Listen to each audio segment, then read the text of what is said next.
Hello and welcome to the CBB Supershow, brought to you by the FTN Network. I'm your host, Walter Waddell, aka Dub Deuces 85, sometimes Double Dub, sometimes Deuces Squared. The niche sports connoisseur, coming off of a really interesting weekend. The Discord over at FTN was hot. Lots of green screens, lots of winners. Love to absolutely see it.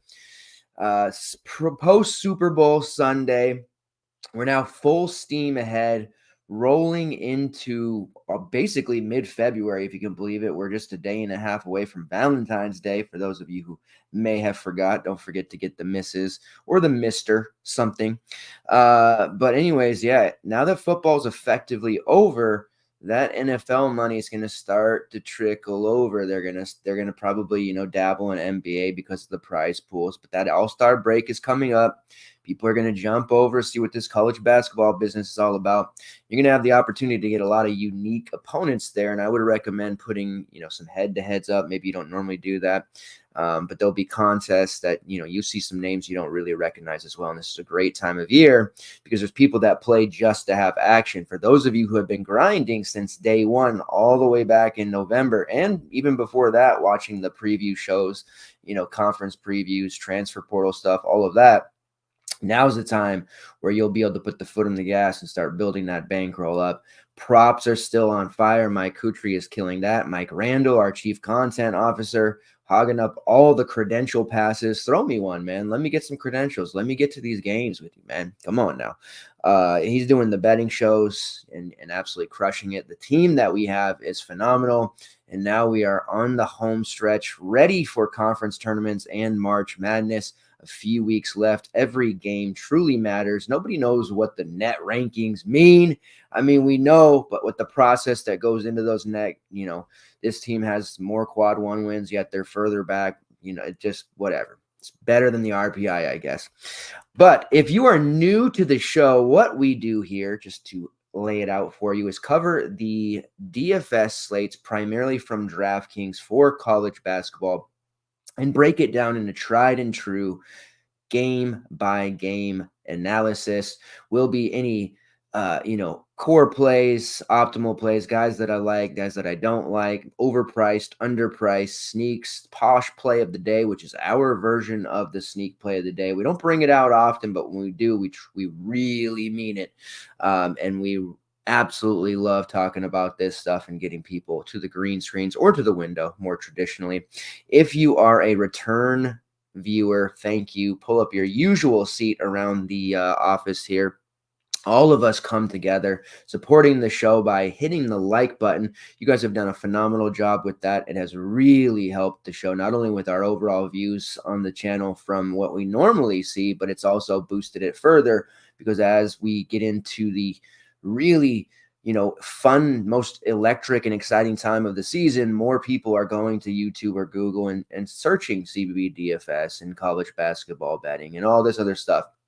And the Supershow is popping up for them. We're getting a lot of new people. I'm getting trolls in the comments, which, once you get to that level where you're starting to get trolled in certain comments and stuff, that means you really are starting to be, to make it, and you're starting to get noticed. And that's a good thing. So I accept and it will embrace any and all trolling from strangers or regulars alike. All right, we're going to get into this here. I have took me a little bit longer, but I wanted to get the projection sheet in initially for what I thought the minutes would be. I got the odds in here. We're ready to go. Let's dive right in. A little bit of housekeeping here. There is the potential, learn how to talk, between the St. John's and Providence Friars game to be pushed back to Wednesday. There is severe storms going on there. both programs talking, their administrations are talking, and the prevailing thought right now is that game will get pushed back to Wednesday. We'll see. As of now, it's on for tomorrow, so it is part of this slate. Is a 9-game main slate. If it gets moved or dropped, obviously it'll get pushed to the next day, and probably the Wednesday slate will come out without it, so it will just be done away with. But for the purposes of doing the show tonight, I am going to include the content for that show or that game in case it does play. If it doesn't, then obviously you can speed past that one while you're watching on demand. That way there's nothing missing if that game does in fact end up going. There's also an 8-game night slate, so they've gotten back to breaking the slates up. I know a lot of you prefer that. You like it. It gives you a second chance if your main slate breaks. I don't particularly love it. I like the bigger slates. Gives you a little bit more lower rostership on certain guys, a lot less overlap, but that's okay. Pretty cool night slate. Does have a game between New Mexico and Nevada that starts at 11 p.m. Eastern, so it is a very late night one there for those of you who are into it. And it also has a game featuring Louisville, who is suddenly hot. They're doing well, and Boston College, and then Ole Miss with our guy Flanny versus Kentucky. So there's some pretty good fantasy goodness overall on that. I will not be talking about those games on the show. We'll have a projection sheet out for that slate, though, so stay tuned. In the FTN CBB DFS Discord is where you'll be able to find that. All right, 9-game slate for now. Let's get into it, diving right in. First game on tap, Marquette versus Butler. Now, Marquette comes in as a 4.5-point favorite, total of 154. Now, if you are familiar with Big East basketball or the Butler program in general, these Big East games, they're live. People absolutely love them. The Butler night, it's a home game for them. They have what is called Project 44 night. Hinkle is already a ridiculous place to try and win basketball games and play in. They've got a great home crowd, Hinkle Magic, as they say. This Project 44 is a big thing for them. It's, prevailing thought is that when they have this, the team shows out, they're going to be a little extra pep in the step, motivated there. So just be aware that Butler here as 4.5-point dogs at home are probably a really, really good bet here, especially considering it is on that special Project 44 night. There's also the halftime show, which they're saying is going to be the Red Panda, which is apparently a very good luck halftime show that they have there as well. So a lot going on for Butler here. Hinkle Magic, you got to be aware of that if you're planning to bet or play anyone in DFS. I think naturally it's easy to assume that Marquette are great plays, and I think they are. Like, it's not as if Butler's going to come in here and utilize all this magic, if you will. And I'm a big superstitious person, so I buy into all this stuff. But it's not like they're going to suddenly rattle off like a 90-50 win or something crazy. Like, this is going to be some sort of 84-80 type of game. It'll be close.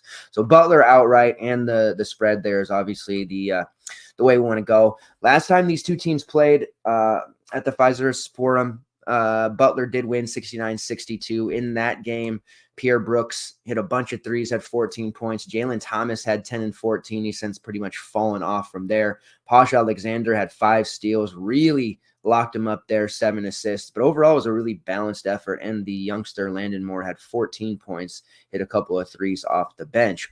Marquette-wise, Cam Jones had 20, 1 of 10 from long range, not particularly great, but he did shoot 22 times. Tyler Kolek was a non-factor, scored just 2 points, had his normal 8 assists and had 3 steals, but he was handcuffed for the most part, 0 for 7 from long range. Butler's defensive effort in that game was extremely strong.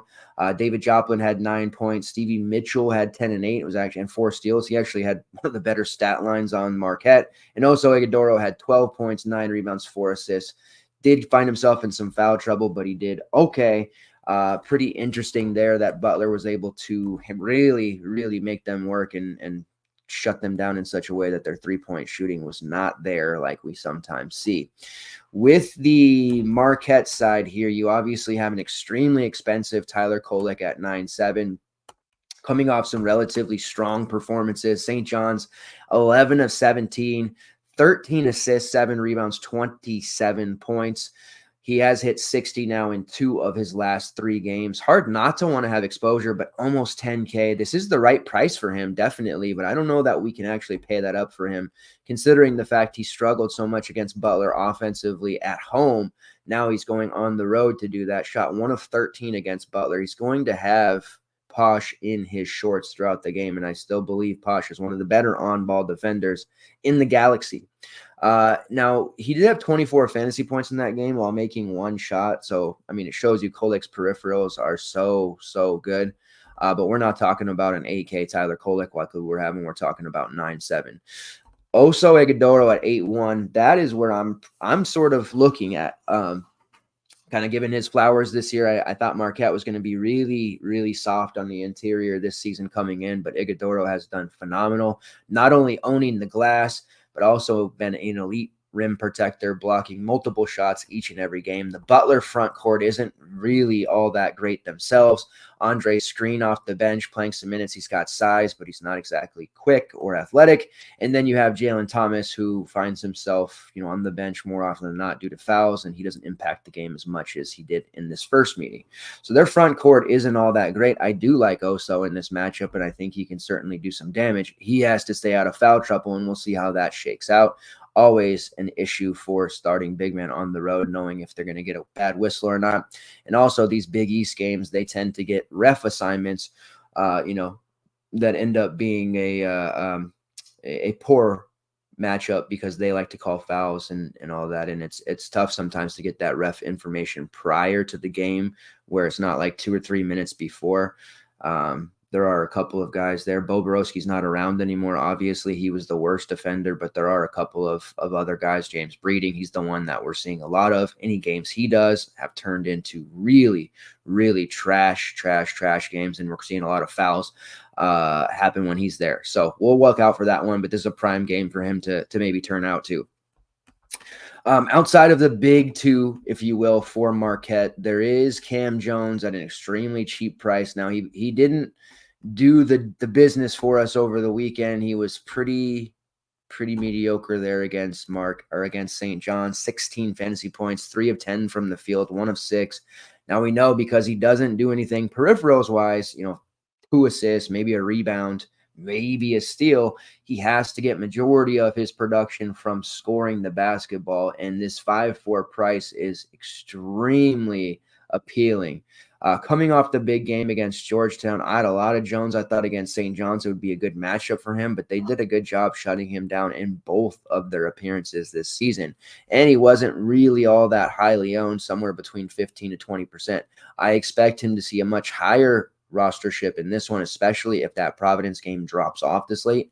We're talking 8 games here, more overlap. The price of Cam Jones at 5.4 is just far too cheap for what he brings to the table. And even if he plays somewhere between 24 to 27 minutes, which is like a lot of what we've seen, whereas Kolek and Oso are playing 35 plus, he still projects extremely well. And if he were to usurp the 30-minute mark, then we're talking about a 5x plus number here for Cam Jones, assuming his shot is falling, of course. We'll need that shot to fall.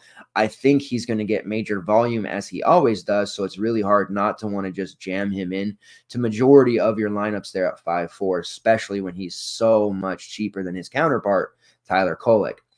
Obviously, Kolek's safer, but upside-wise, Cam Jones can and has matched in the past, but that shot's going to have to be falling. Rounding out the rest of the viable guys here, David Joplin, Stevie Mitchell, they're priced okay. Chase Ross at 4.7 does represent a bit of value here. He played, he was available, and it was basically found out on Instagram. He played 31 minutes against Villanova. Obviously, we learned fast that Ben Gold was no longer going to be viable. Then he only played 15 minutes the game after, but that was a lot of foul issues there, and that's why those minutes dropped. You see in a non-foul situation, he settled in right about 25 minutes in a closer game against St. John's, not super close. It was actually a little bit wider there for a while, but in a competitive game in this setting, I would expect and reasonably put Chase Ross somewhere between 23 to 25 minutes. And at 4.7, that is a pretty decent look there for value. He's not going to be some guy that we're going to sit here and say he's putting up 25, but somewhere between 17 and 20 is absolutely doable. And even if he doesn't hit that straight 4x number, we're not definitely, dead to in the water if he puts up a 15, 16 at 4.7. It still gives us that flexibility up top, and it's not a total dead score of, minus 3x. I usually like to think if we get a score under 3x, that's going to be hard to overcome. Anything at 3x to, 3.5x, you can still make that up in other spots. So I like Chase Ross for sure, but Cam Jones is just like an obvious play to me here. On the Butler side, on one of our regulars, Adam Young, shout out there, my friend, editor, loves Jamil Telfort, loves to sarcastically talk about how he's the best player in the world. He's had some pretty big games lately, 7-4, playing the entire game. It's tough because, playing 38, 39 minutes, of course he's going to be putting up volume.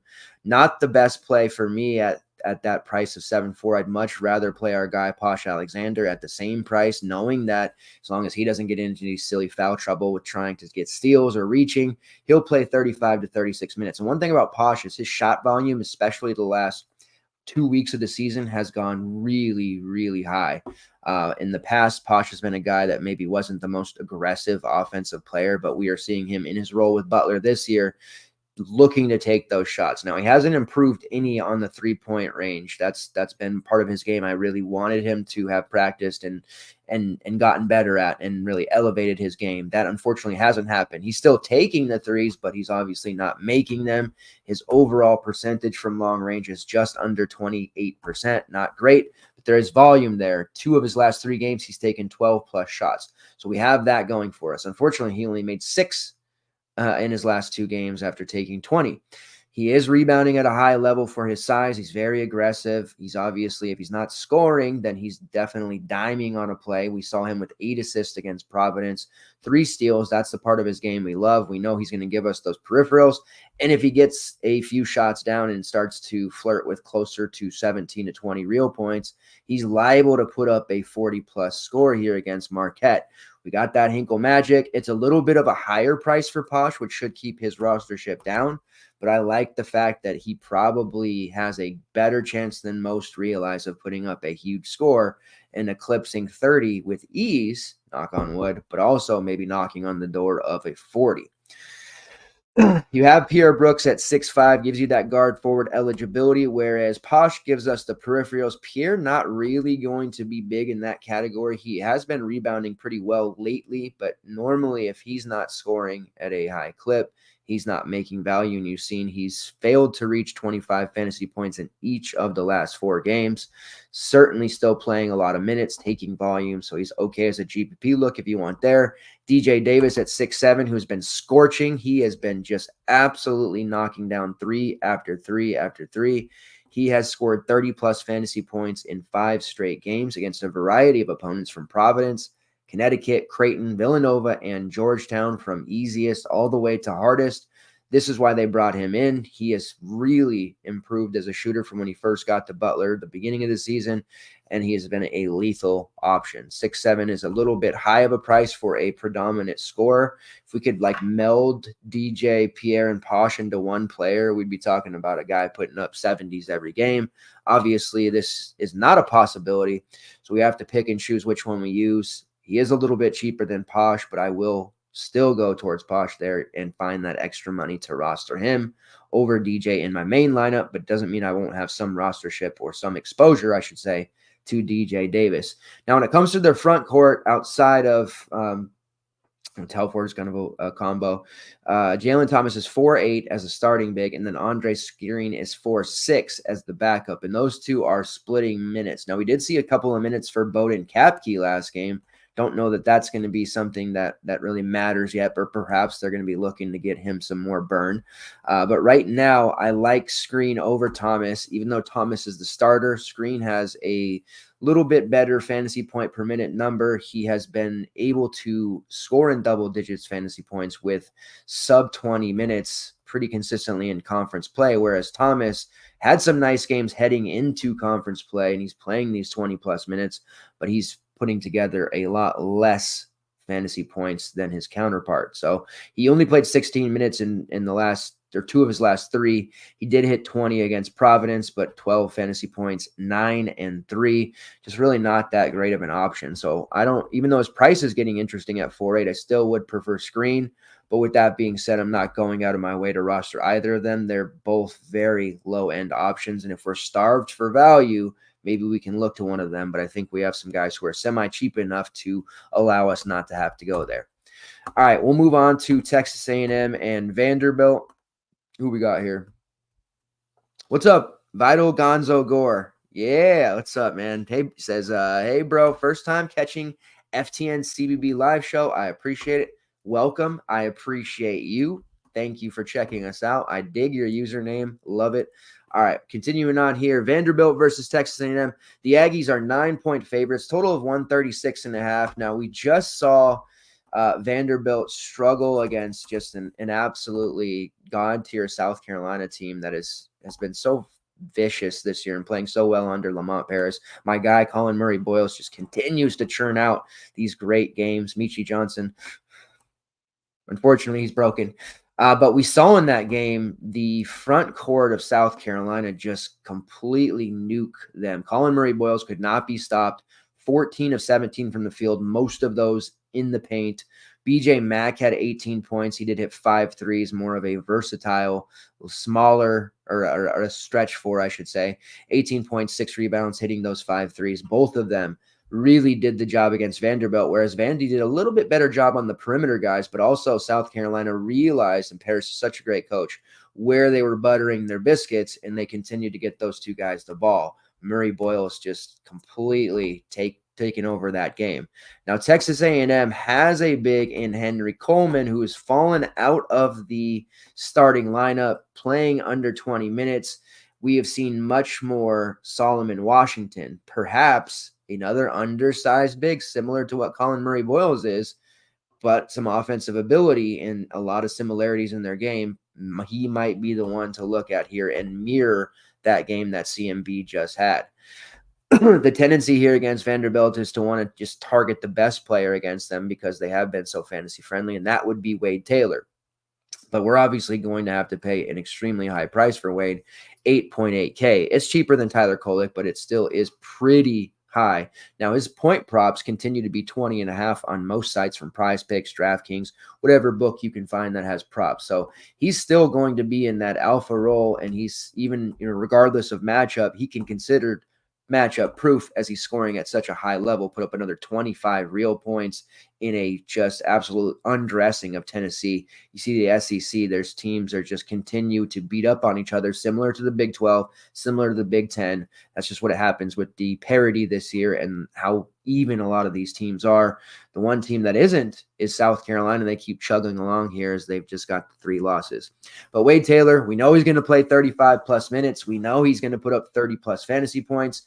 8.8, it's a little bit of a harder price to get with, but I think he's probably a priority play if you can get there. I don't want to make too many sacrifices for the rest of my lineup to make it happen, especially since we have Tyrese Radford, same team at 7K, but I obviously really like Taylor, and if we can get there, I'm going to certainly have him in as many lineups as possible. Radford there for 7K, so just about 2K cheaper. He has put up 36-plus in 2 of his last 3. They just were so phenomenal against Tennessee, the way that they all played so well. Radford, 27 points, 5 rebounds, 5 assists. Clearly fully healthy, no sickness, no injuries, ready to go. He's playing some of the best basketball of his life. Absolutely has to be in consideration. Have him right around 36 minutes, projecting nearly 5X. Him and Taylor will be on the floor a lot of the game. Now, the second tier of options here, and this is where I think we can get a little sneaky because most people are going to know Taylor or Radford, and we'll probably see some ownership on Radford if I had to, looking at my projections, and I would assume others, that's where the majority of the industry will go.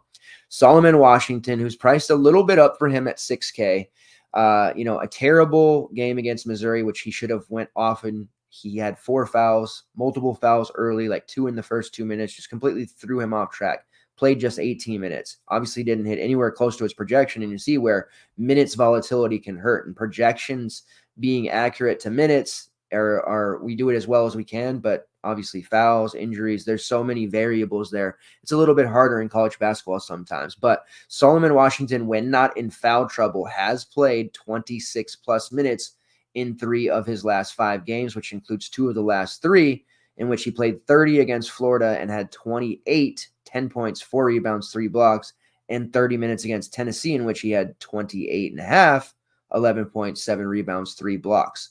So Washington is very good. He just has to stay on the court. It is a road game against Vanderbilt, but the front court dominance that we've seen from others in a similar archetype and size, Solomon Washington is a guy that I really want to have some exposure to. So the 6K, I think a lot of people will consider that high price. To me, I think it's a little bit underpriced, and it's a bit of a sneakier option as well. Looking at his overall rates, he doesn't have the greatest usage or anything like that.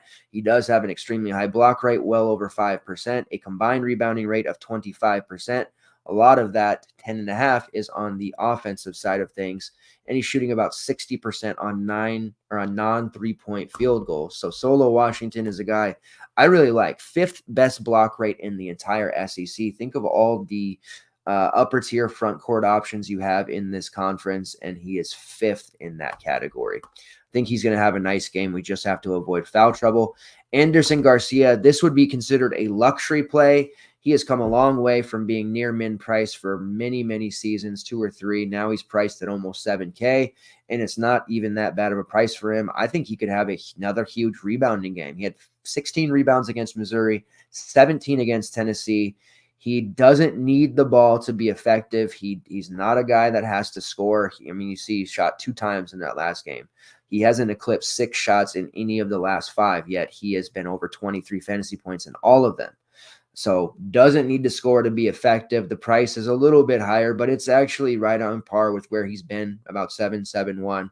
The matchup here against Vanderbilt is good for his skill set, and I think those rebounding numbers will continue. We'll see if they give us props and maybe some GBP looks there for Garcia, but anything rebounding prop wise of like 9.5 or less, I think we got to slam the over with the way he's playing. And I'm very confident that continues here, especially with how the rotation that Texas A&M has gone to and how shallow it's gotten to the bench.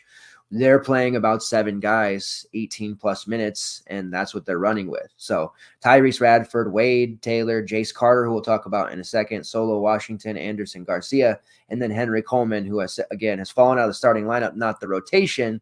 Manny Obasake and Wildens Levesque picking up any scrap minutes there. Levesque starts, but he plays less than 10 minutes. He's one of those kind of, token 5th Beatle plays where he's just not going to be playing in the second half at all. That's where Coleman and Garcia are absorbing their minutes from at the 5, while the other 4 starters play 30-plus minutes.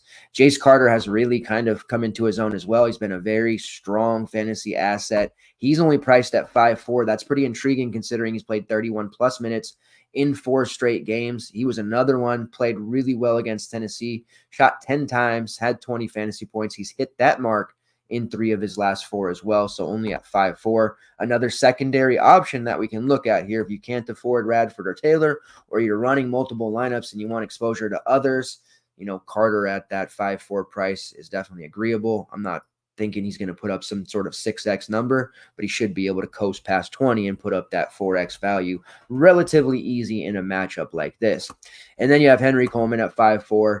Hard to really use him right now. There will probably be a game in which he does break back out, but with his minutes dwindling and his usage just in the toilet right now, and he's not able to rebound at the level before because he's dealing with Solo Washington and Anderson Garcia on the floor, taking all of the glass shots and opportunities there to eat all of the rebounds. It doesn't leave a lot for Henry Coleman. So I would like to see his price continue to dwindle down, and maybe it'll get below 5K, and then we can really start to speculate. On the Vanderbilt side, Ezra Mannion at 6.1, still too cheap for his role, minutes played, everything he does for this team. He doesn't have the most sexiest of game logs, but he's definitely a guy at 6.1 we want to consider. Texas A&M matchup is relatively neutral overall. Tyron Lawrence at 6.9, that's a cheap price for him considering he's been up over 7K for most of the second half of the season. As far as usage and shot rate go, Tyron Lawrence is one of the highest usage guys on the team.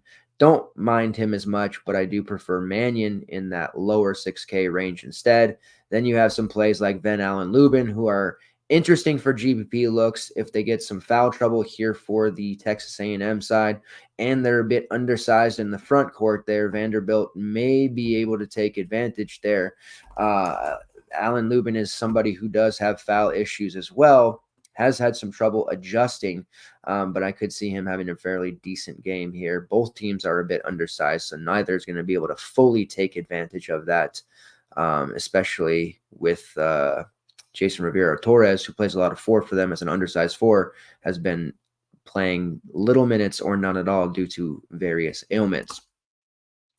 The starting 5 for Vanderbilt offers a little bit of value looks here too. You've got Mannion, Lawrence, Van Allen Lubin, and then Evan Taylor, who is playing out of his mind lately. Did come back down to earth last game finally. And then Malik Presley, who's the freshman. They did start him. He played about 16 minutes. And then off the bench, we saw Paul Lewis and Carter Lang each play 16-plus minutes. We've seen JQ Roberts take time in the starting lineup. There's been a cheapie in that Vandy starting group for a while. Presley's 3.5, is guard forward eligibility, doesn't have any upside whatsoever, but if you're running some GPP lineups, you're trying to stuff a few up top, Presley is, at least if starting, somebody that you can kind of look to there. Roberts at 3.2, maybe if he got back in the starting lineup. And then Paul Lewis, who's been with the team for a bit. He's only priced at 3.1, nearly min price, has played 19-plus minutes in 3 of his last 4, but he has failed to get double digits in any of them. Another low-end value, but if you're looking for a throwaway spot to be able to roster another big pay-up, maybe Lewis can get the job done. All right, moving on to St. John's versus Providence. Whoa, what's going on here? Let's see.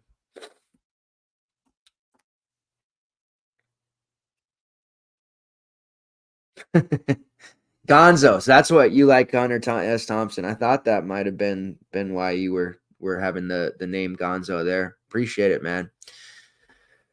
Jared Bush says Marquette on the road is the play. All right, man. Maybe maybe the all the Butler hype there is all for naught. Indiana State going to win by 15 plus. Indiana State is awesome, just awesome. I'm not allowed to bet player props. I was confused if you're going down the slate or just looking for value. I know we're talking about. Yeah, so I'm going game by game. I know sometimes my mic messes up, but we're just going game by game on DraftKings. So if you follow along from just basically left to right, earliest start time to latest. So I'm talking about them from a DFS perspective, and then mentioning player props, which I usually look at the end for PrizePicks, and then also the DK Sportsbook is what I'll be looking at. All right, next game here is St. John's versus Providence. Providence 1-point favorite, total of 145. Again, this game is in risk, very, very high risk of being postponed, moved to Wednesday, and there's also chatter it could be, canceled altogether. Really depends on, that storm and weather-wise that's going on there and people getting to the game, including the players. With Providence, we saw Josh Oduro, the birth of his child, which is why he was not playing in that game. I would suspect he would be back for this one into his 36, 37-minute role, priced at 8.9. Now, Devin Carter's only 9.4, going to play the entire game. Obviously, he was a bit of a letdown there. He scored 18 points, but the peripherals were not there in the loss to Butler, put up just the 30 fantasy points, and he's been hitting that 30 number a lot more than he's been hitting the 40-plus. 9.4 is still a pretty good price for a guy playing the entire game, working his way into a lottery pick at this point with the way that people are talking. Still my preferred play for Providence. Now, we'll see. Jaden Pierre also didn't start last game. It was thought that he might be out. He did end up playing. He played less than his normal 30 minutes. They went with a few different starters there, with Rafael Castro obviously taking the place of Oduro. However, he only played 12 minutes. Garwi Duell started, played 24 minutes, and then Rich Barron started and played 32. But I would suspect we see Oduro back in there taking those minutes for Castro, Corey Floyd, who played 30 minutes, and then Jaden Pierre would probably go back up to his usual 30-plus minutes as well. If the starting lineup comes out and Barron and Duell are starting over Pierre and Floyd, that does make them somewhat interesting. with a little bit of value there in a matchup against St. John's that can be considered extremely fantasy friendly. Garvey is only 3.7K after playing that 25 minutes. However, he would not be viable unless he started. He has switched off with Corey Floyd several times this year. Even in those games when he started, he hasn't been that great of an option. He played pretty well against Butler because of the 3 steals, but he is a lower end value at 3.7. Not a priority play by any means.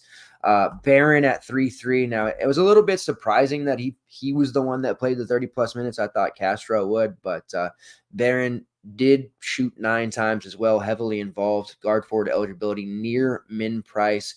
Again, if he starts over Jaden Pierre, I would at least consider him there in a matchup that he can do fairly decent against. At least he's taking volume. We're not going to be getting 20-plus from him, but we don't need that at near min price. Floyd back in the starting lineup would at least be decent enough at 5.1. Now, coming off the bench, he took 15 shots there, running with the de facto second unit, even though they don't really have a second unit, was good for him. You know, he got some time there,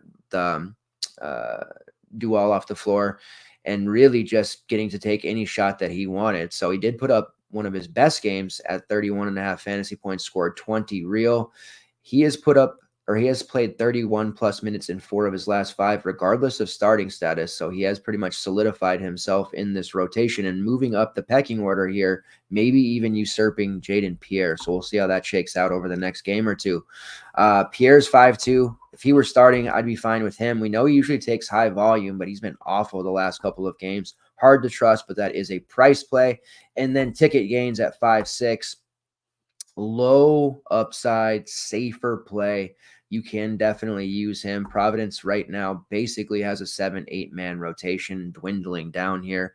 If it plays, I think I want to try to get to Carter or a Duro in alt lineups. Not as much on the cheapies, depending on the starting lineup there. Maybe Rich Barron. On the St. John side, Joel Soriano's back to a really cheap price, 7.2K. Why is that? Well, in the last game, he got a technical. Rick Pitino was none too pleased, made it known at the presser.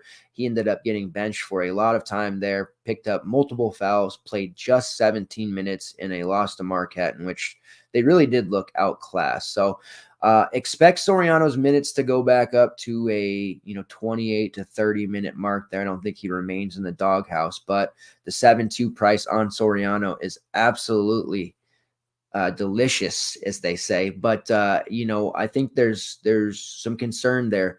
Baycott, we're not worried about anymore. He wasn't getting the ball. There were some minutes issues there.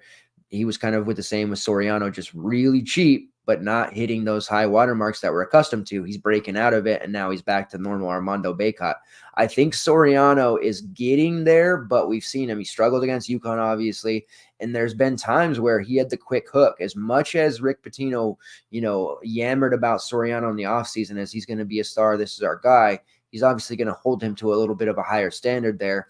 A lot of things that Soriano's doing, and admitted it in his interview after, is that he's taking missed shots personally, missed rebounding opportunities personally, and he's hanging his head. You don't like to hear that about a player who's not confident in themselves, or if they miss a shot, they're basically mentally out of the game at that point. So I think Soriano's obviously at 7.2 a really nice look. He's going to project extremely well, but he needs to hit that 30 minutes if it's a situation in which he gets a quick hook, or he sits for long stretches of time, or God forbid picks up foul trouble and he plays something like 22 to 24 minutes, then there's a good chance he still won't pay off this 7.2. So I'll be very interested to see how the ownership plays out on Soriano. Truthfully, I do want the game to just get postponed because I don't want to have to deal with it.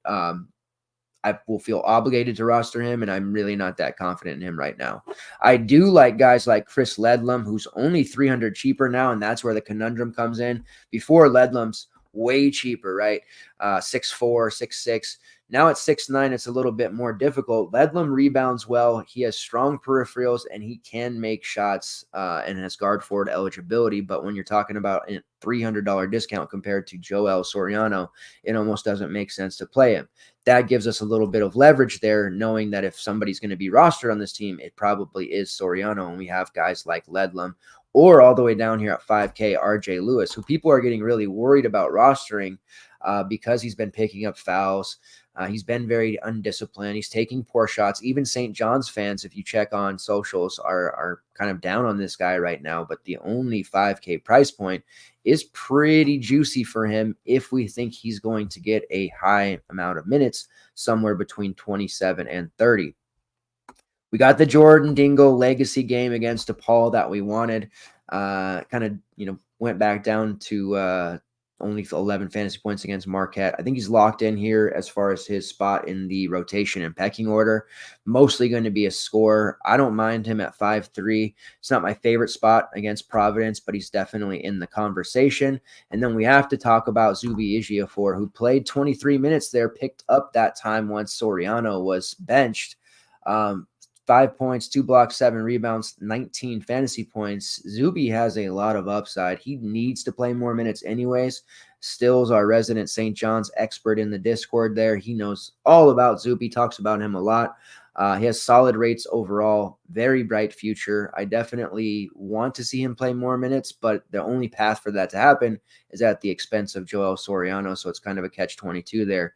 If you're not rostering Soriano or you think he remains in the doghouse, GPP rosters with Zuby make a lot of sense. And Brady Dunlap did not play last game. I know he started a few times here. He's priced at 3.8. If he's not a starter, I wouldn't even bother using him. And even if he does start, it's not as if he's that great either. It seems like a very long time ago that he put up those 2 slate-breaking style games at this point. All right, next game on the slate, Michigan, Illinois. Now, Illinois 16-point favorites, total of 153.5. Every Michigan road game means Doug McDaniel serving out his suspension. I believe he has one more road game to sit out, so should not be available here for the Illinois spot, which means Michigan will be in a definite tough spot here. The starting lineup they ran in the 20-point road loss to Nebraska was Jalen Llewellyn, Namari Burnett, Oliver Mkwa, Terrace Reed, and Terrence Williams, all of them playing 30-plus minutes.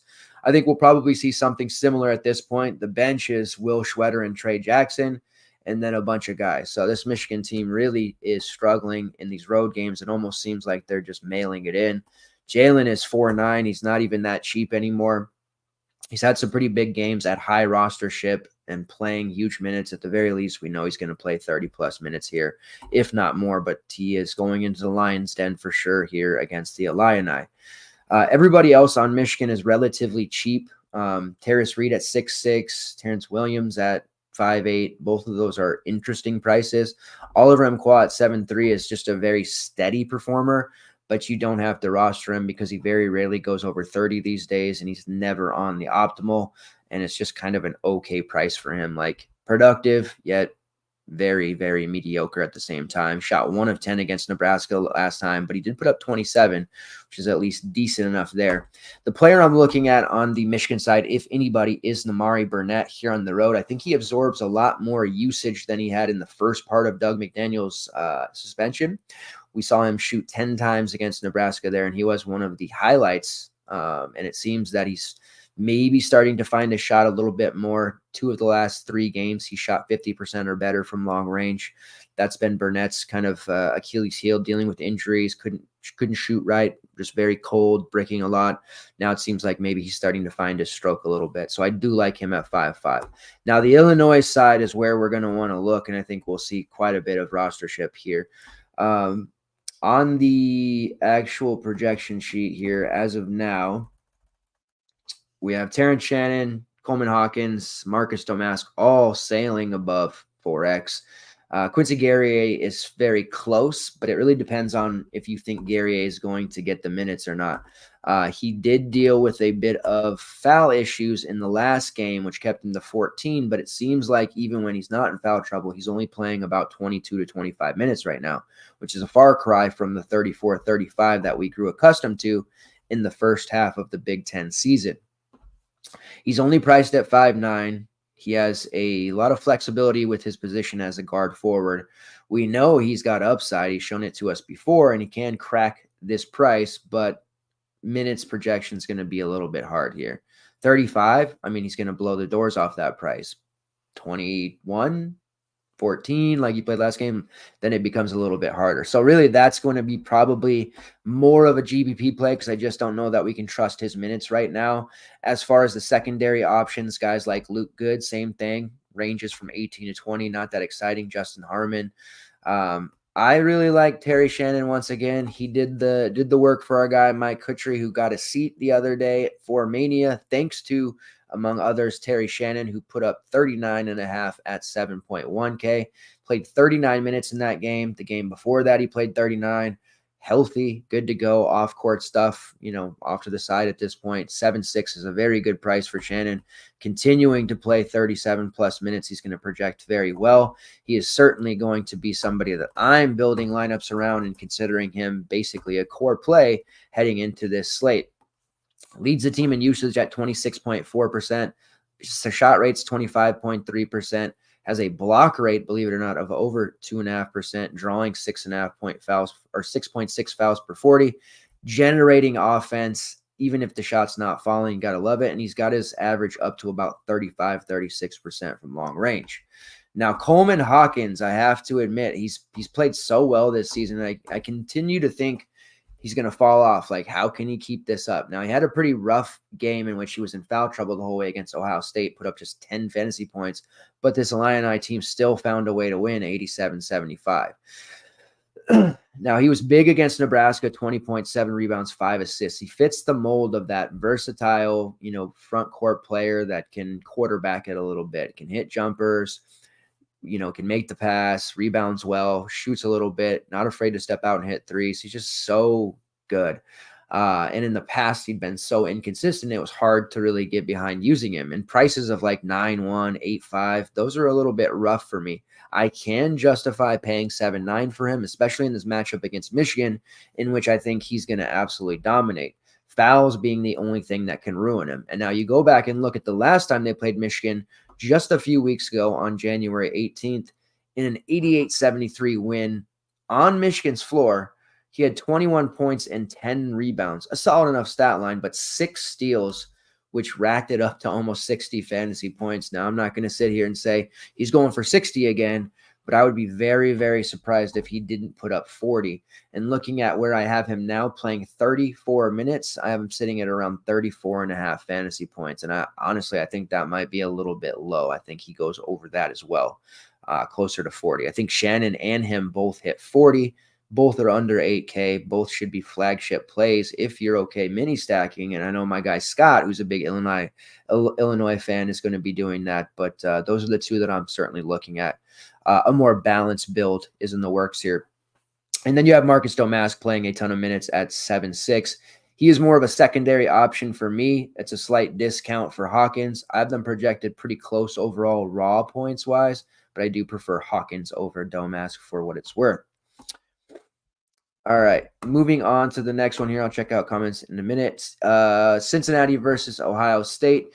Cincy's a 2-point favorite, total of 136.5. Now, I like the Cyclones in this one. I think with the way that they're playing right now, this is a really good spot to take a small road dog. TJ Otts has got this team absolutely humming.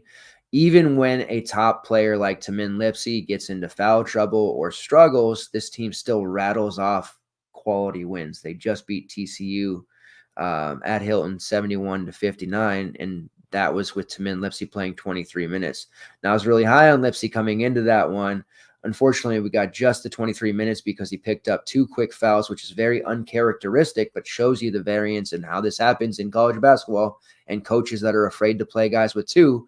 Then he got 4, and then it was game over. He just didn't play very much. I do like him once again. He projects very well, one of the better Iowa State players on the slate. He's only at 7.3.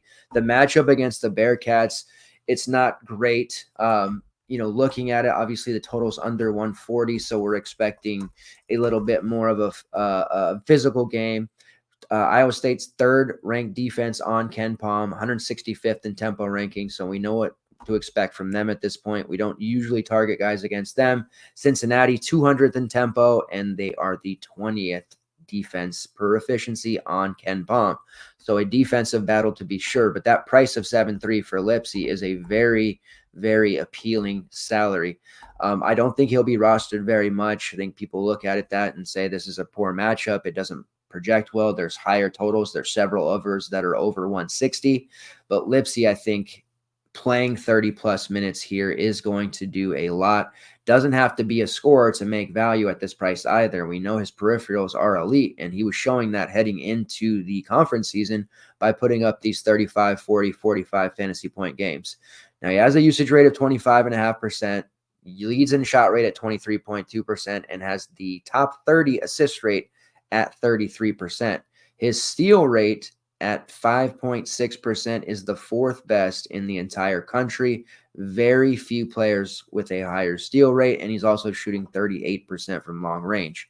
So Lipsy's the total package. He just hasn't looked that great. Now, he did put up 35 against Texas, and that was with just 12 real points. He racks it up quick, 12, 7, 5, and 4 steals. That's the type of stat line I think he can get here against Cincinnati. I'm not expecting him to deliver 20 real points, but he doesn't need to do that in order to pay off. So I really like Lipsy. And again, starting to float towards a more balanced build where I'm maybe trying to load as many of these 6, 7, 8K guys into my build as humanly possible, and maybe not going the route of RJ Davis, who I love, Kalkbrenner, who I love, Baylor Shireman, who I love, the Creighton stack, which 3 guys at 9K going to be tough. And of course, Kolek, who we already talked about, maybe being a little bit too priced out there for us at 9.7. So there is a bit of a throwback here to our balanced Betty-esque status lineups that I'm looking at. Gilbert 7-1 just feels a little bit too high. Now, if Lipsy gets into foul trouble, Gilbert will be the A1 alpha. He showed that when Lipsy missed games.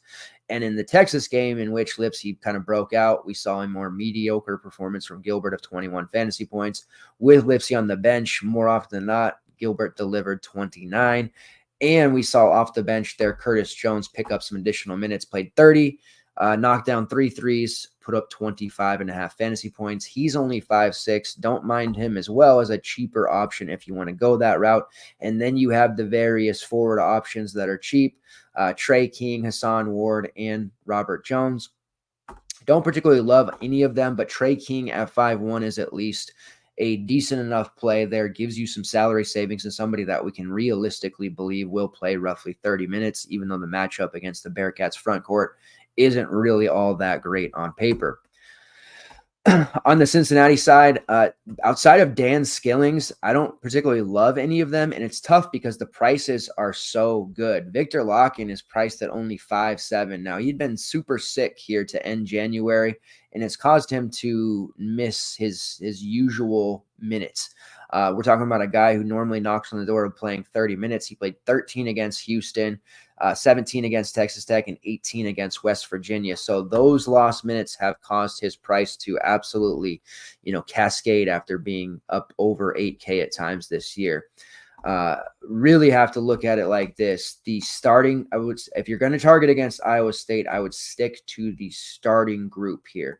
Now, Locken did start and played, like I said, just the 13 minutes after missing a game against UCF, but those minutes are dwindling, and clearly he's either so sick he can't go, or there's something else at play here, like a hidden injury or just ineffectiveness. They have been giving more minutes to Jameel Reynolds off the bench, who's the near 7-footer, and we have seen Dan Skillings, who is probably has to be considered the best player, the best overall, combination of things here on the team. Played 33 minutes in that game and got additional time as well. So there's a little bit of risk here for Locken, even though that 5.7 price is really appealing. Maybe some GBP shares there for us, but again, this matchup against Iowa State is not something I'm all that excited about. We did see CJ Frederick play a few minutes as well as he worked his way back from serious injury, but Skillings is really the one at 6K that I like. He's not a main team play either way, but he is cheap, and if you look at what he's been doing, shots have been flying. He is taking a ton of usage on this team. They don't start him, but they probably should, but they like bringing him off in that second unit there. All right, before we move on to the North Carolina-Syracuse game,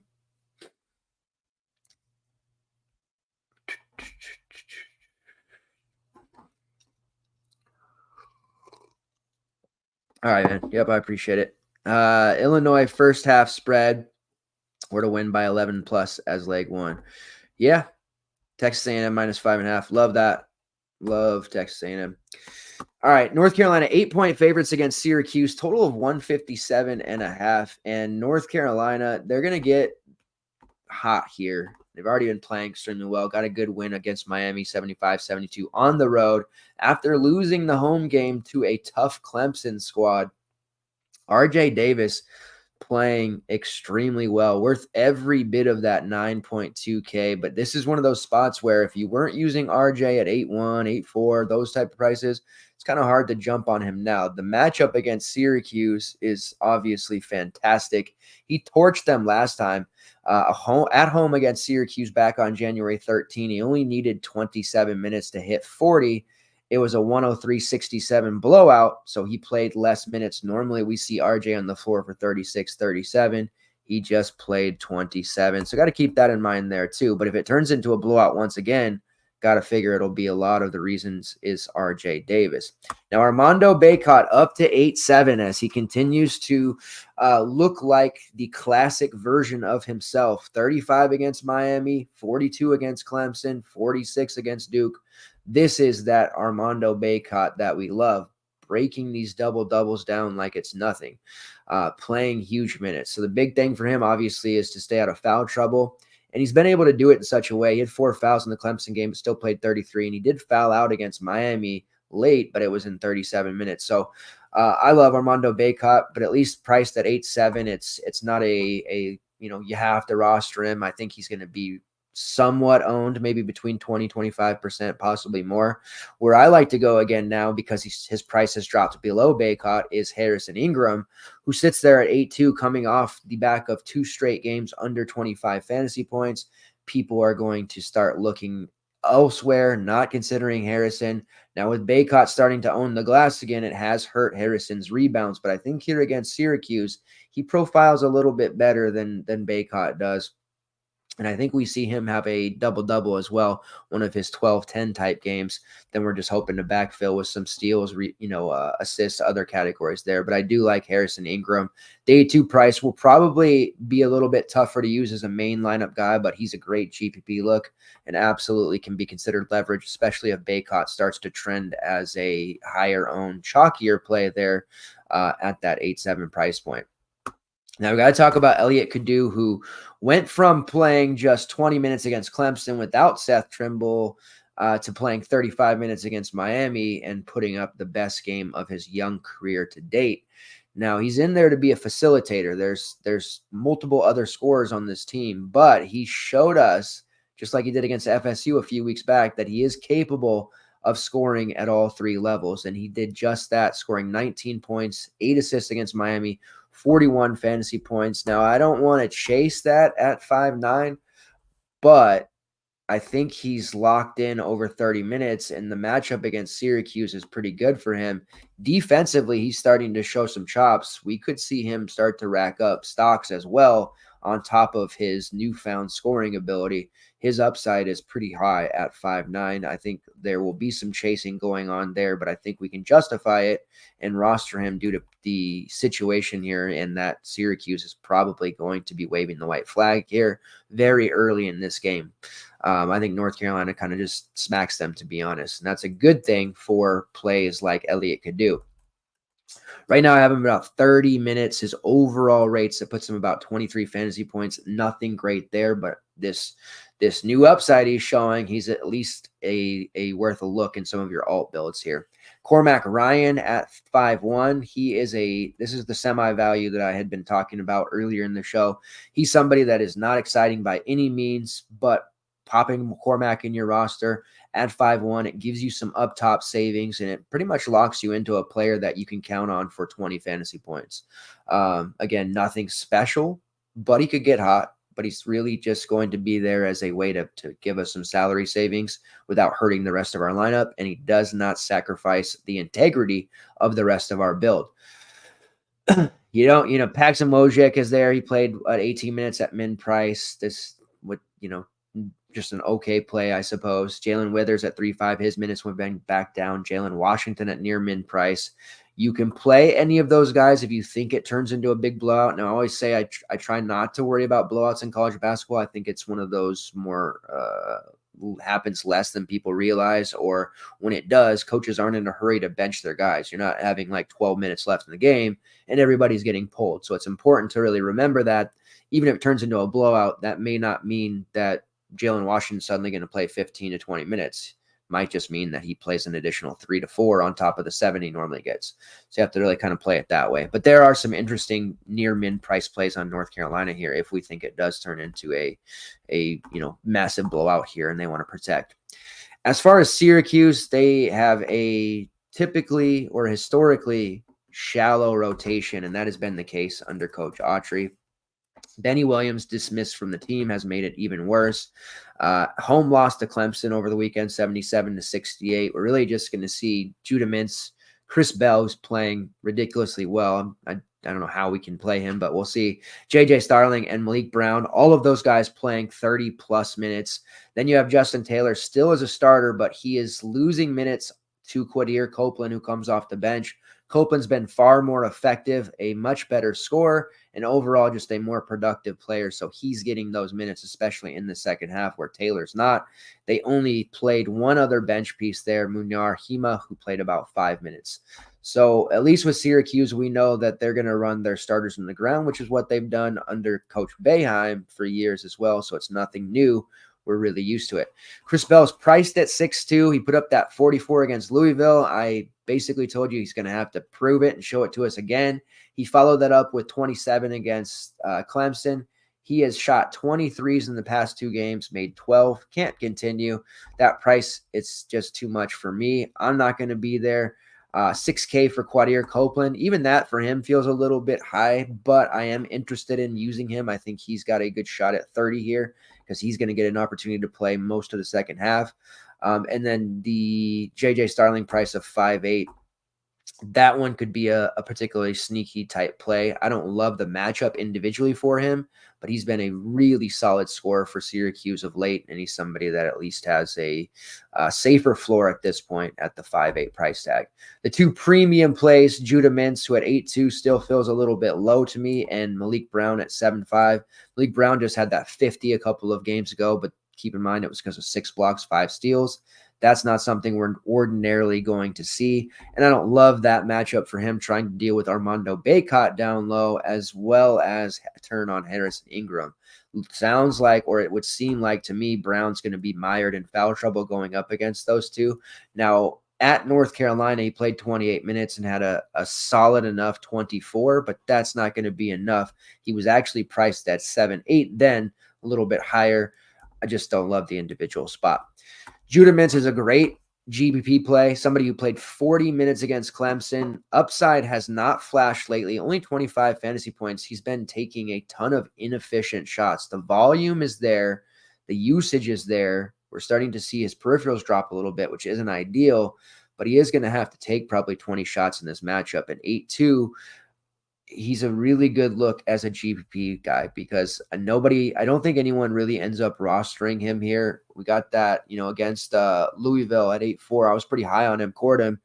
He was very low owned, like 8%. He ended up putting up 32, which was fine, but I expected a lot bigger of a game from him.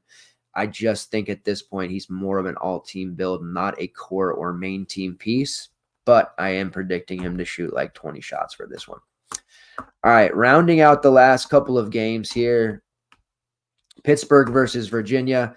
Virginia's 6.5-point favorites, total of 122.5. Now, Pittsburgh, this is a tough spot. We've gotten to the level with Virginia where we're just not able to target against them. Last year and early on this season, we had a DVP spot that no one else quite figured out. It's dead and gone now. They've made adjustments. Their front court is playing a lot better, and there's just really no discernible way I think we can target against Virginia on this slate and feel good about it. The prices on everybody is really cheap. Carlton Carrington in a better matchup at 6.5. You already know I'd be talking about that and using him in everything. But matchup-wise, I think he's going to really struggle here. Blake Henson's going to be in foul trouble.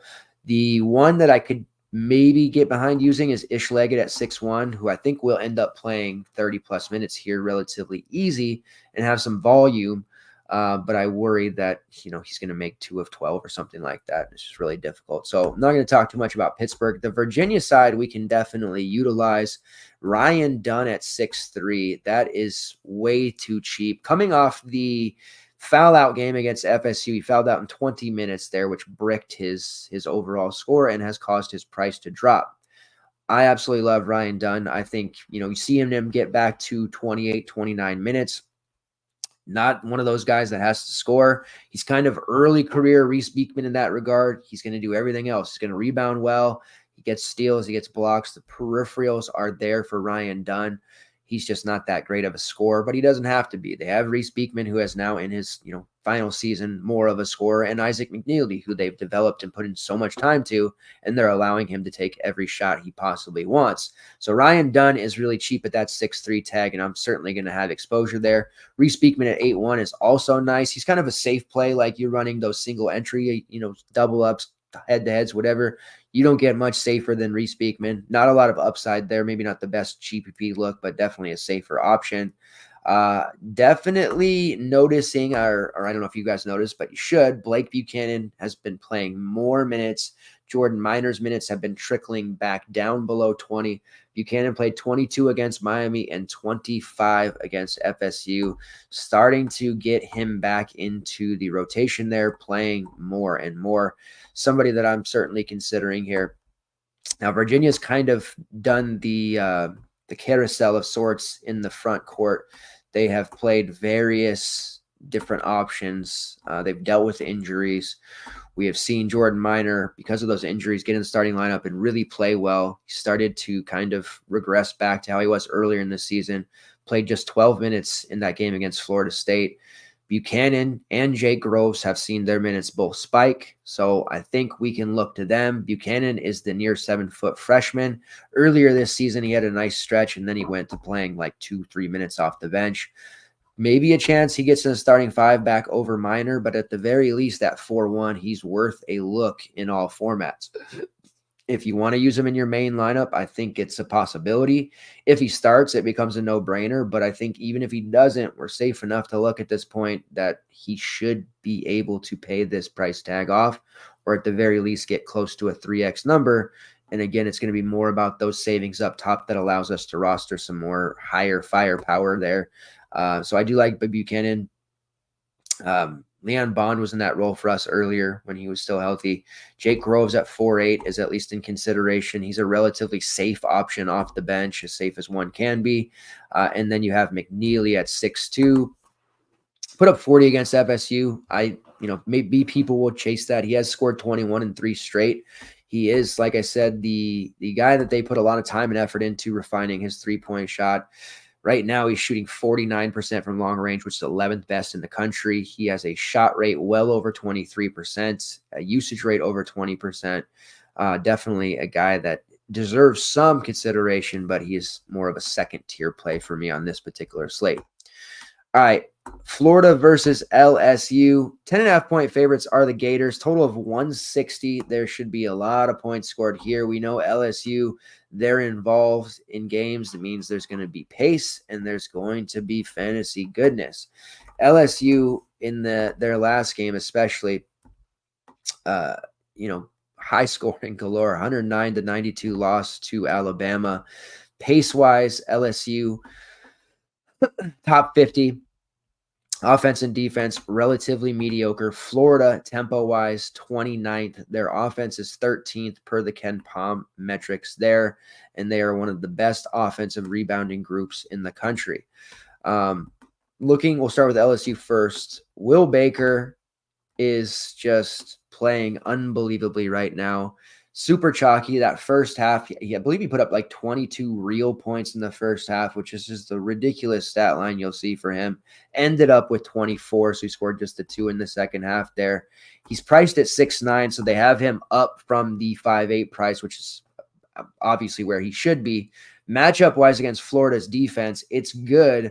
I'm wondering what kind of rostership we're going to see here for Baker at nearly 7K, because he does possess downside. There is foul issues at times. He does disappear. Sometimes they gets, taken out of the game, not making shots, making stupid turnovers. he's gotten pulled. We've seen that. He's ended up in the doghouse. In fact, we've been through this with Will Baker 2 other times this season in which he had these 3-4 game spurts where he was unfadable, and then he goes back to irrelevant. So the Cinderella striking midnight, carriage turning into a pumpkin is upon us. It's going to happen soon. It's just a matter of jumping off at the right time. He scored 27 plus fantasy points in each of the last 3 games. He's priced high. He's on the road. There's a lot of uncertain risk here. And if Will Baker's going to end up being really chalky here at 7K, I'm probably going to be underweight because I'm just waiting for that other shoe to fall. You do have a nice price here on Jordan Wright at 6'4", back-to-back, just trash games for him. Tennessee completely locked him up. Bama, same thing. I do like him. GPP wise, this is a great matchup. We're talking about a guy who just about 2 weeks ago was priced at 9K. So this 6'4" is a really, really nice price. And especially if Jalen Cook remains, dealing with his hamstring. Cook did play 29 minutes in their last game and played extremely well. But this hamstring issue is something that has been flaring up. We've seen him come off the bench and play 20 minutes. We've seen him not play at all. So there is uncertainty there with him, as where he could play way less minutes than we saw last time. Wright sailing over 30. A lot of that had to do with the fact that Trey Hannibal was in ridiculous foul trouble all game as well and ended up fouling out with just 11 minutes played, which almost forced them to have to play Jalen Cook more, Tyrell Ward, Jalen Reed, all these guys that got additional minutes that came right out of Trey Hannibal's pot. So Hannibal, I would expect to return back to his 28 to 30 minute range without fouls. He's actually a pretty nice look. He's priced at 5.2, which is very cheap for him. You go back to the prior 2 games in which he was a full set, didn't get into foul trouble, 11 rebounds against Tennessee, 30 fantasy points. The Arkansas game, 6 rebounds, 4 assists, 6 points, 24 fantasy points. Really like Trey Hannibal. He would be my favorite LSU play. Now, LSU has a ton of different options that they can look at beyond just Wright and Baker. They did run a starting lineup of Hannibal, Mike Williams, Jalen Reed, Baker, and Wright. Off the bench, we saw Tyrell Ward play 27 minutes. Again, a lot of that had to do with Hannibal. And Mike Williams, who wasn't effective in that game, got pulled early. He played about 20 minutes. A lot of what he usually plays went to Derek Fountain as they run a slightly bigger lineup. And then Jalen Reed as a starter played about 23 minutes. So a lot of different options here for LSU, and a lot is going to depend on the minutes and how they shake out and how accurate we can get our projections to. Prices are very agreeable. Jalen Reed's only 4.7 as a starter. Tyrell Ward is only 4.7 as a mid-20s rotational player. All of the prices on these LSU guys are relatively cheap, and we're going to want to definitely use 1 or 2 of them in our lineups, possibly more in some GPP looks. It's going to be hard not to want to roster right at 6'4", just based off of it being a buy low opportunity. But I think Trey Hannibal is the guy that I will be using as a flagship play in majority of my lineups, at least my main, as they say. Looking at rates, you got Jalen Cook, who's over 30% in both usage and shot, but Jordan Wright, 26.3% shot rate, 25.2% usage rate, shooting 34% from long range on volume, just 114 attempts, and drawing roughly 5 fouls per 40. Will Baker has a 24.2% usage rate, and then you go down and you have Trey Hannibal, whose rates overall are pretty steady. Nothing that is going to super excite you, but he does have the 13th best assist rate in the SEC and the 15th best steal rate. As a starter, which has been a short sample, he has been tremendous. So I do still like Hannibal there for what it's worth.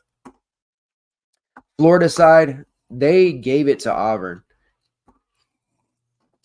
I really did not expect Auburn to lay an egg like that, but it just shows you that anybody truly can beat anybody in college basketball this year with the parity. Florida has a bit of a deeper rotation, which is a tad worrisome there on some of the prices, but they have a lot of cheaper guys that we can look at. And getting a game stack of this one isn't a bad idea, and you can definitely do it with these prices. Now, Zion Pullen has been the best overall option for the past month or so, priced accordingly at 7.8, so you're not going to be getting any discounts with him. It does get interesting after Tyree Samuel, I think priced favorably at 7K, But once you get to 6'6" for Walter Clayton, high usage, high shot rate guy who can score in bunches, has put up 28 plus in 3 of his last 4. Really like him in this matchup against LSU. I think he is, a matchup problem for LSU individually. Where it gets tricky here is you've got guys below 6K who are all interesting if those minutes that they've gotten in the past couple of games continue. Now, Micah Hand-Logden, he's priced at 6'4", and Alex Condon, those two have been trading minutes at the 5. Both are extremely productive when given the majority of the minutes. We saw Micah play 27 against Auburn, 33 fantasy points while scoring 4 actual points. His peripherals are strong, rebounds and block rate extremely high. Condon, a high fantasy point per minute player, sitting there at 5'5", only played 14 against Auburn because he had foul issues. That allowed Micah to play those 27. You go back the game before, Micah played less than 18 because of fouls. Condon played 27, and he was the one that put up a 27, only scored 3 real points, 11 rebounds, 5 blocks. So you have 2 guys who don't have to score to be productive. Condon doesn't start. I thought he might sneak into the starting lineup last game. Like there was a small possibility of that happening. It didn't, but he is still primed to play 20-plus minutes off the bench if no foul trouble. He's a really nice GPP look, and I actually think he can be used in Maine. I think you'll be surprised with how productive this kid can actually be. Where it gets interesting, though, is Will Richard sitting there. He, started the season off pretty mediocre. Got hot at the beginning of SEC play, fell off a little bit. The last 3 games, he's been below 25 fantasy points. Minutes have been dwindling, and a lot of that has to do with the fact that Riley Kugel is, insert Undertaker rising from the dead meme here, playing really well and getting minutes. We talked about this over the weekend on the Friday show. Riley Kugel, he's only 5'3". The matchup against Auburn's nice, but can we trust that he's going to play these minutes? It was hard coming off the Texas A&M game. Yeah, it looked good, but we know he could very easily go back to playing 15. He did play almost 30 minutes against Auburn, and he scored 22 real points on his way to 32. So he's a really cheap price at 5'5". I do think people will blindly just play him because of the last 2 games, but you have to understand this is obviously a minutes-based play here where you can get hurt real fast. If he plays 15 to 16 minutes, we're talking about, 10, 12 fantasy points. That's obviously not going to get it done. But if this 28, 29, 30-minute thing is here to stay, then we're talking about a play at 5'5" that will probably be considered unfadable or optimal at the end of the day. And if you don't have him, it's going to be really tough. So going to have to really play some strategy with this one. Cash game, single entry, that kind of thing might behoove you to use him. But then in large field and Q play, maybe fading him for, Condon instead, who's going to have like less than a third of the rostership. I do have this feeling that people are just going to say F it and play Kugel, and there's a lot of bust potential there, but he has played extremely well lately. We've seen him play this well before in the past. I had him as a breakout candidate heading into the year, really struggled with his shot, but it seems like he's kind of figured it out right now. So we'll see how that plays out. We'll be watching that game extremely close. And then the last game on the slate here, Georgetown versus Creighton. Creighton 19-point favorite, total of 163. That's the highest total on the slate. Georgetown, we know they can't defend a lick. Creighton is going to be able to put up all the points in the world that they want. Georgetown 306th in defensive efficiency per Ken Palm. Ed Cooley doesn't have his guys in yet, so we'll give him the benefit of the doubt. Creighton 26th in defensive efficiency, 22nd in offense. But lately, Creighton's been giving up a ton of points, and fantasy-wise, they are just getting blitzed. Gave up almost 100 to Butler, over 90 to Providence. Granted, there was the overtime, and then they did just beat Xavier 78-71, which is a fairly decent win there, but still, defensively, they were giving up a ton. Des Cloud was scoring wherever he wanted. Davion McKnight was knocking down uncontested threes. Right now, this Creighton defense has some issues. We loved Ryan Kalkbrenner in that matchup against Xavier. He did deliver for us 28.7 rebounds, 4 blocks. This is a matchup against Georgetown, in which I think Supreme Cook will be sitting very early with foul trouble. Ryan Kalkbrenner is going to be able to do whatever he wants once again. Now, Creighton is nice because we know they're going to play Trey Alexander, Baylor Shireman, and Ryan Kalkbrenner 38 plus minutes and rarely leave the game. The rest of the bench and rotation has been hit or miss with minutes, but now Stephen Ashworth is playing most of the game. He played all 40 in that last matchup against Xavier. Now you're talking about 4 of the 5 starters playing 38 plus minutes. It leaves just scraps for anyone else. Creighton doesn't have a bench. Mason Miller is that 5th starter. He's splitting time with Fran Farabello. They played Jason Green, the freshman, a few minutes last game, and Isaac Trout, who's been in and out. Frederick King did not play. Right now, the Creighton bench is just brutal, much like it was last year. Johnny Lawson, who they brought in, didn't pan out. It's just been really tough. So they're running these kids into the ground, and it's showing, and it's why that defensive effort hasn't been there like it was earlier in the season for the Jays. But you can utilize any of these Creighton starters against this Georgetown team. You're obviously not going to be able to just plug them all in.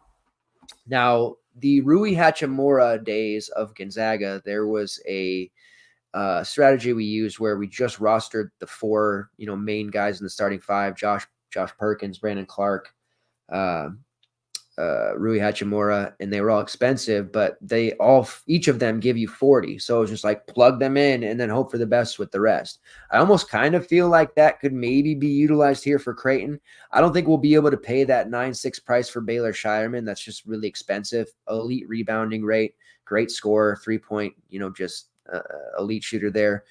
But it is really hard to fit that price point. It's a little easier to get that $600 savings for Kalkbrenner, who I think has some of the best DVP in this spot against Georgetown and should be able to absolutely crush them once he gets Supreme Cook into foul trouble. Now, last time against Georgetown on the road, they won 77-60. He had 12 and 9, 4 blocks, a couple steals, put up 33.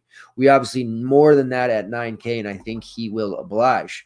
You do have Trey Alexander at 8-9. I think you want to plug one of Alexander and Kalkbrenner in. For me, it's going to be more of a lean to Kalk, but you can't go wrong with Trey Alexander either. He has been solid all season long, kind of just a lock for 32, 35. Can't go wrong there. He put up 41 last time against Georgetown. But Ashworth sitting there at 6-8. If you can't afford any of the big 3, I do now think we can roster Ashworth at these upper tier prices. The Utah State version of himself, which was so good, the reason he even got to get this, scholarship to Creighton was because of how well he played for Utah State. Took him some time to get acclimated. He wasn't the alpha for this team. He still isn't the alpha, but now he's playing a role where he's accepting that. He's taken more of an initiator role on offense as well. You see his assists have gone up, and he's also taken a ton more shots. Living at the 3-point line, 6 of 7 against Providence, 4 of 8 against Butler, 5 of 9 against DePaul. Now he's 1 of 8 against Xavier, but still put up 30 because he had 9 assists. So if the shot's struggling, at least he's got other guys around him who can finish. Ashworth playing extremely well, finally has woken up. This is probably 1K too cheap for him, honestly, with the way he's playing right now. It looks exactly like the Utah State version of himself. So I don't mind Ashworth if you want to go there instead and save some money, but I'm kind of looking at 2 of these Creighton guys, and I might fumble around and mess with some GPP lineups that include 3 of them. It won't be pretty, but we can definitely make it work, I think. And then Georgetown, Jaden Epps at 7-2, way too cheap. I think he's good here in this spot. He struggled against UConn. Everybody does. Marquette did a good job shutting him down as well. This is just a spot where I think a lot of people are going to overlook him. Highest usage on the team. Cooley's going to play him majority of the game. We know that with Cooley's style from when he was at Providence, he runs a very short rotation. That has basically been the case here for the Hoyas. I think Epps gets back up to that 38, 30-minute mark here against Creighton, and he should be good for a relatively low-owned, high upside game. Could end up optimal or winning you a seat, GPP, whatever. Just very, very low price there for him at 7-2. Think Supreme Cook's going to get in foul trouble, so I'm not using him. And then you have just a myriad of okay options. Jay Heath at 5K. He's back to being cheap again because he's playing like Jay Heath. For a while there, he was putting up those huge scores. Really hard to trust him. Also, that viral clip that went around with Cooley, like calling him out at the huddle, like Jay Heath, pay attention to the huddle. That's kind of just shows like he doesn't maybe care too much. Dontrez's style is interesting. Back-to-back games over 35. I don't think he's going to rebound all that well in this matchup. Fouls have flared up for him. It's mainly just a Epps or nothing for me here on the Georgetown side. If I do decide to run 2 or 3 Creighton, I know a lot of questions will be like, do we need to have a run back? Not like football, you don't. Stacking in college basketball, we've shown is a very profitable move, and we like doing it, and it does pay off. But it's not required for you to take somebody else on the other side. Doesn't quite work that way the same, at least in college basketball. All right, that is the slate. Let's pull this up. Let's get a core, and then we'll talk about PrizePicks, and then any final questions here or any comments that you guys want to drop. Mr. Hunter S. Thompson, I'm sure you're trolling me about my writing because I know I'm not anywhere near that, but I do appreciate you checking the show out if you are sincere, man. Thanks. All right. So number 1, there's a lot of different good plays here. Cam Jones at 5.4. I know he let us down here recently, but that price of 5.4 is just so silly and low. Like Riley Kugel, who I think a lot of people will roster to, is 5.5, and Cam Jones 5.4. So I'm taking Jones at that price. It's just way too cheap. So he'll anchor our lineup here as core play number 1. I could almost run back and say Cam Jones and Tamin Lipsey again. I'm certainly going to be very high on Lipsey here at 7.3. Jordan Wright at 6.4. I don't like Jordan Wright all that much as a play. I'm not super excited about him, but I'm letting pricing dictate where we want to go there. This is just way too cheap for him. We're talking about a guy who was $9K just 2 weeks ago. So we'll go Cam Jones because he's priced at only 5.4. We're going to buy low here on Jordan Wright at 6.4 as well. And then we're going to finish that up right now with core play number 3, which I think I'm going to go with Ryan Kalkbrenner once again. I think he'll be super low owned like he was last week because of all these other pay-ups, and he's just in like the nut spot once again to put up another 40 plus. So Jordan Wright, Ryan Kalkbrenner, and Cam Jones. That's a variety of prices we can use there, but there are a ton of others like we talked about in that 5K range. Trey Hannibal, Riley Kugel, Quadir Copeland. You can make this work with the pricing here and be able to fit some really good options in your lineup. All right, looking over at PrizePicks here, we're going to keep moving right along. Ray Battle hit tonight, by the way, over 13.5 points. Those of you who didn't want to continue to stubbornly use Ray Battle like me, he did pan out, so we're happy to see that. Was hoping for a smaller number on Cam Jones. It's 14.5 against Butler. I do like the over 14.5 points for Cam Jones for what it's worth. I was just hoping we would have gotten a little bit better value, but I do think he scores close to 20 here in that one. Tamin Lipsey over 10.5 points. That is low for him. I'm just a big proponent of his. Ryan Dunn over 7.5 points versus Pittsburgh. I know he's not a big scorer for them, but he's going to be much better in this game. So over 7.5 points for Ryan Dunn. And then let's get one more pulled up here. Stephen Ashworth over 13.5 against Georgetown. Just doesn't really get any better than that. And then Javion McCullough, who's my just kind of automatic whenever he's propped at 13.5 or below versus Baylor, 13.5 points. We'll be taking the over on that one as well. All right. Hey, appreciate it, man. I do really appreciate that. Sometimes, people come on and troll me. Like, I don't pretend to be some Shakespearean writer or anything like that, but I do appreciate that the content works for people. You guys are winning money off it, and I am glad to see you're part of the community now. So keep supporting us. Hit that like button. We will be back tomorrow night, same time, right around 9 p.m. Pacific time, right after midnight on the East Coast, sometimes a little bit later. I do have full intentions, and I know I've said this the last couple of shows, but it didn't work out, of actually sharing my screen tomorrow so you guys can see what the projections look like and what I'm actually putting into them. The subs see them in the Discord each day, but I do want to show them to non-subs here just to see what we offer and what the actual content looks like. written for every single main slate, projections for every slate, and then we do shows 2, 3, sometimes 4 times a week. As we get to the end of February, early March, you're going to see us pop on here 5 times a week. And there's also going to be small clips and other collaborations happening with the rest of the betting team and some outside sources as well. Thanks, guys. I appreciate all the love tonight. Let's get after it. Let's continue it. Another good night tonight. Let's keep those green screens going, and I'll see you guys tomorrow night. Same time, same place. See ya.